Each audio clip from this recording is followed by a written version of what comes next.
یہاں ایک اشکال ہوتا ہے کہ ہم تو دیکھتے ہیں کہ کفریہ جو ممالک ہیں ان میں فساد نہیں ہے، اسلامی ملکوں میں فساد زیادہ ہے۔ جہاں ٹوٹا پھوٹا کچھ نہ کچھ اسلام نافذ نظر آتا ہے ان ملکوں میں فساد زیادہ ہے، اور آپ دیکھ لیں یورپ، امریکہ اور دوسرے جو غیر مسلم ممالک ہیں وہاں تو امن و امان، فساد کہاں سے ہوتا ہے؟ تو اس کا جواب یہ ہے کہ ایک فساد ہوتا ہے، امن نظر آتا ہے صورتاً۔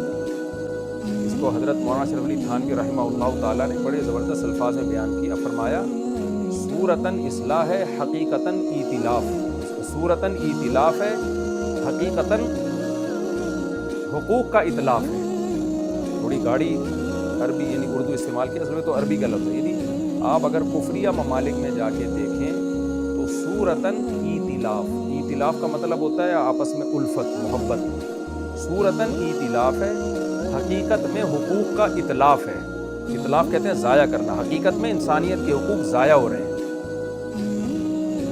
میں واقعہ سناتا ہوں نا، ابھی میرا ایک دورہ ہوا کسی کنٹری کا، تو کسی شخص نے مجھے بتایا کہ 16 سال کی لڑکی، اس پہ ایک کالا جو ہے وہ ریپ کرنے کی کوشش میں لگا ہوا تھا، کسی نے دیکھ لیا، پولیس کو بلایا، خیر مجھے بہت تعجب ہوا کہ کیا اس لڑکی کا کوئی باپ اور بھائی نہیں تھا جس کو ریپ کرنے کی کوشش کی جا رہی ہے، جبری زنا کی کوشش کی جا رہی ہے۔ ٹھیک ہے، وقت پہ پولیس پہنچ گئی اور اس کو اریسٹ کر لیا اور وہ لڑکی بچ گئی،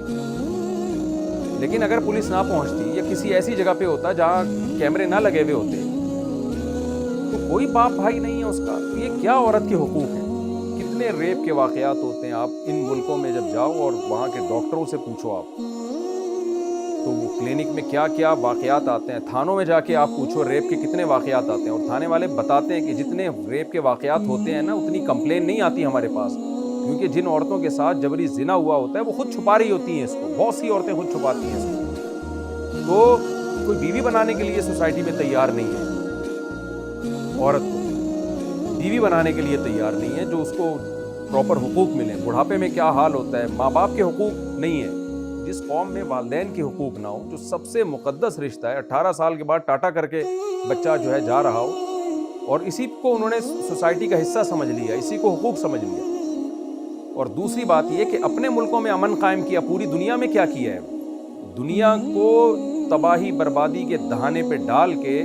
اپنے ملکوں میں امن قائم کر لینا، یہ صورتاً امن ہے، حقیقتاً امن نہیں ہے۔ بات تو پوری دنیا کی ہو رہی ہے کہ زمین میں اللہ کہتے ہیں تم فساد بچاؤ گے۔ آج دیکھ لو نا غزہ میں کیا ہو رہا ہے،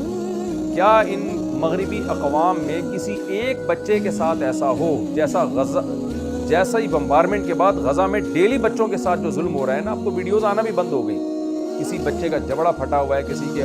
پاؤں اڑ کے ادھر، وہ چھوٹے چھوٹے بچے ملبے کے نیچے دبے ہوئے ہیں، سانسیں چل رہی ہیں ان کی، کیمروں میں دکھایا جا رہا ہے۔ آپ مجھے بتاؤ ان یورپین اقوام اور ان مغربی اقوام میں کسی ایک بچے کو خراش بھی آ جائے نا، پوری دنیا سر پہ اٹھا لیتے ہیں یہ لوگ، اور کیسے یہ لوگ سب گونگے بن کے بیٹھ گئے، ایسے گھننے بن کے بیٹھ گئے جیسے کچھ ہو ہی نہیں رہا۔ بھائی یہ کفر جو ہے نا اوپر سے بہت، وہی مولانا شریف تھانوی رحمہ اللہ کی بات ہے، صورتاً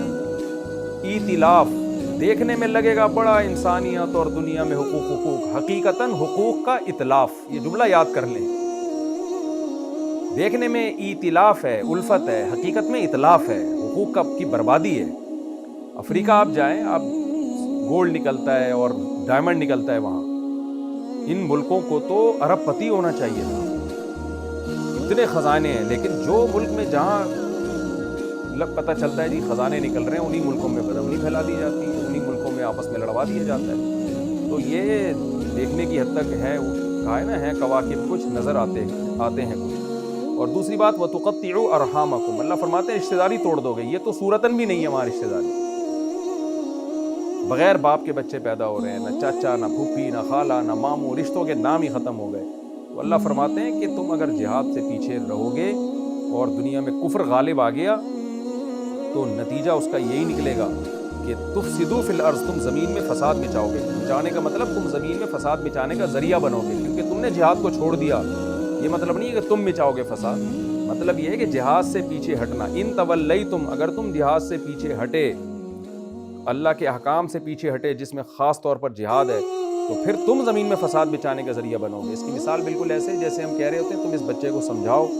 تمہاری اولاد ہے، اگر تم نے نہیں سمجھائے تو یہ اگر چور بنا تو اس کے ذمہ دار تم ہوگے، تم اس کو چور بنا رہے ہو اپنے ہاتھوں سے، تم اس کو برباد کر رہے ہو۔ یہی مطلب ہے اس آیت کا کہ فہل عصیتم، تم سے یہ توقع کی جا سکتی ہے،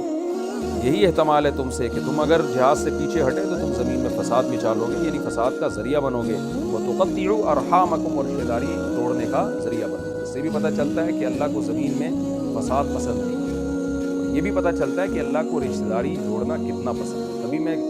جلد نکاح اور کثرت نکاح کی ترغیبات دیتا رہتا ہوں۔ وجہ اس کی یہی ہے کہ نکاح ہے جو خاندانی نظام کو مضبوط کرتا ہے، رشتے بناتا ہے، رشتے بنتے بھی ہیں، جڑتے بھی نکاح سے، اور کافر نے نکاح ہی کو اپنی سوسائٹی سے نکال دیا جو رشتہ داری کی بنیاد تھی۔ آگے اللہ فرماتے ہیں اولئک الذین لعنہم اللہ، یہ وہ لوگ ہیں، کون لوگ؟ جو جہاد سے پیچھے ہٹتے ہیں، جہاد کی اہمیت کے قائل نہیں ہیں، اور زمین میں پھر اس طرح سے فساد کا ذریعہ اور رشتہ داری توڑنے کا ذریعہ بنتے ہیں۔ یہ وہ لوگ ہیں لعنہم اللہ، جن پر اللہ نے لعنت کی ہے، فاصمہم، ان کو بہرا کر دیا ہے، یعنی وہی بات ہے، دلوں پر مہر لگا دی۔ اب یہ اللہ کی آیات سنتے ہیں، اثر نہیں ہوتا۔ وَأَعْمَى أَبْصَارَهُمْ، اور ان کی نگاہوں کو بھی اللہ نے اندھا کر دیا، سیدھا راستہ ان کو نظر نہیں آتا۔ أَفَلَا يَتَدَبَّرُونَ الْقُرْآنَ، اللہ فرماتے ہیں تو کیا یہ لوگ قرآن میں غور و فکر نہیں کرتے؟ أَمْ عَلَىٰ قُلُوبٍ أَقْفَالُهَا، یا ان کے دلوں پر، ان کے دلوں کے تالے پڑ گئے، غیبی تالے، یعنی دل میں سمجھنے کی صلاحیت ہی ختم ہو گئی ہے۔ فرمایا ان الذین ارتدوا علی ادبارہم، بے شک وہ لوگ جو اپنی پشت کے پیچھے، پشتوں پر پیچھے ہٹیں گے، یعنی دین سے پشت کے بل پیچھے ہٹیں گے، الٹے پاؤں پیچھے ہٹیں گے، من بعد ما تبین لہم الہدی، بعد اس کے کہ ان کے لیے ہدایت واضح ہو گئی ہے، ان کو پتہ چل گیا کہ اسلام برحق ہے، اللہ کے احکام برحق ہیں، اس کے باوجود اگر وہ پیچھے ہٹتے ہیں، وہ کلی طور پہ پیچھے ہٹتے ہیں، یعنی مکمل اسلام کو چھوڑ دیتے ہیں، یا لیبل اسلام کا لگاتے ہیں مگر اسلام کے احکام پر عمل نہیں کرتے، تو اللہ فرماتے ہیں الشیطان سول لہم، شیطان نے ان کو دھوکے میں رکھا ہوا ہے، واملا لہم، اور ان کو لمبی لمبی امیدیں دلا رہا ہے، کہ مستقبل کی امیدیں دلا رہا ہے، ورنہ حقیقت میں اپنا مستقبل بھی یہ تباہ کر رہے ہیں۔ ذالک بانہم قالوا للذین کرہوا ما نزل اللہ، چونکہ منافقین ہی جہاد سے پیچھے ہٹتے تھے، اور انہی پر اب اللہ کی طرف سے لعنت ہو رہی ہے، انہی کی آنکھوں کو اللہ اندھا کر رہے ہیں، تو اللہ فرماتے ہیں یہ مہر ہم نے اس لیے لگائی، اور شیطان کو ہم نے ان پر اس لیے مسلط کیا کہ یہ دوغلی پالیسیاں چلتے ہیں۔ دوغلی پالیسی کیا ہے؟ قالوا للذین کرہوا ما نزل اللہ، یہ ان لوگوں سے کہتے ہیں جو اللہ کے نازل کردہ کو برا سمجھتے ہیں، یعنی ظاہری طور پہ بھی، صاف طور پہ بھی برا کہتے ہیں، جیسے کافر تو کہتا تھا ہم قرآن کو نہیں مانتے، تو یہ ان کافروں سے جا کے کیا کہتے ہیں؟ سنطیعکم فی بعض الامر، بعض چیزوں میں ہم تمہیں فالو کریں گے، مکمل مسلمانوں کو فالو نہیں کرتے، بس ایک مذہب کے طور پہ ہم نے اختیار کیا ہے، لیکن کچھ چیزیں تمہاری چھین ہیں، یعنی جب تمہارے خلاف مسلمان لڑائی کے لیے آئیں گے تو پھر ہم اتنے برے نہیں ہیں، ہماری تمہاری اتنی دشمنی نہیں ہے کہ ہم تم سے لڑنے بڑھنے پر آ جائیں، ہم تمہارا ساتھ دیں گے۔ وہی ہے جو آج کل ہو رہا ہے کہ آپ اسلام میں نہ مکمل داخل نہیں ہوتے، کچھ چیزوں میں ان کو فالو کر رہے ہیں، کچھ چیزوں میں ان کو فالو کر رہے ہیں، اور خاص طور پر جہاد کے معاملے میں آپ ان کو فالو کرنا شروع کر دو، مسلمانوں کا بیڑا غرق ہوگا اس سے۔ تو اللہ فرماتے ہیں کہ اس وجہ سے اللہ نے ان پر اتنی لعنتیں کی ہیں، واللہ یعلم اسرارہم، اللہ تمہارے اسرار کو جانتا ہے، کیونکہ منافقین یہ باتیں کافروں کے سامنے چھپ کے کیا کرتے ہیں۔ فکیف اذا توفتہم الملائکہ، کیا حال ہوگا اس وقت جب فرشتے ان کی کو موت دے رہے ہوں گے، یضربون وجوہہم وادبارہم، ان کے چہروں اور ان کی پشتوں پر مار رہے ہوں گے، ذالک بانہم اتبعوا ما اسخط اللہ، اس لیے کہ انہوں نے اتباع کی اس چیز کی جس نے اللہ کو ناراض کیا، یعنی اللہ کی ناراضی والے کام کی اتباع کی ہے انہوں نے، یا ان لوگوں کی اتباع کی ہے جنہوں نے اللہ کو ناراض کیا، وَكَرِهُوا رِضْوَانَهُ، اللہ کی رضا کو انہوں نے ناپسند کیا، کافروں کی رضا چاہی، اللہ کی اس کی پرواہ نہیں کی کہ اللہ بھی راضی ہو رہا ہے کہ نہیں ہو رہا، فَأَحْبَطَ أَعْمَالَهُمْ، بس اللہ نے ان کے اعمال کو ضائع کر دیا۔ کیا مطلب؟ جو تھوڑی بہت خوبیاں، یعنی جو تھوڑی بہت خیر کے کام مسلمانوں کو دکھانے کے لیے کر بھی رہے ہیں، ان کا بھی ثواب نہیں ملے گا۔ یہ رکوع بھی الحمدللہ مکمل ہو گیا، اب ہم اگلے اور آخری رکوع کی طرف چلتے ہیں، سورہ محمد کا رکوع نمبر 4 یعنی آخری رکوع، اور 26ویں پارے کا رکوع نمبر 8، اس کا میں لفظی ترجمہ کروں گا، پھر انشاءاللہ اس کی تفصیل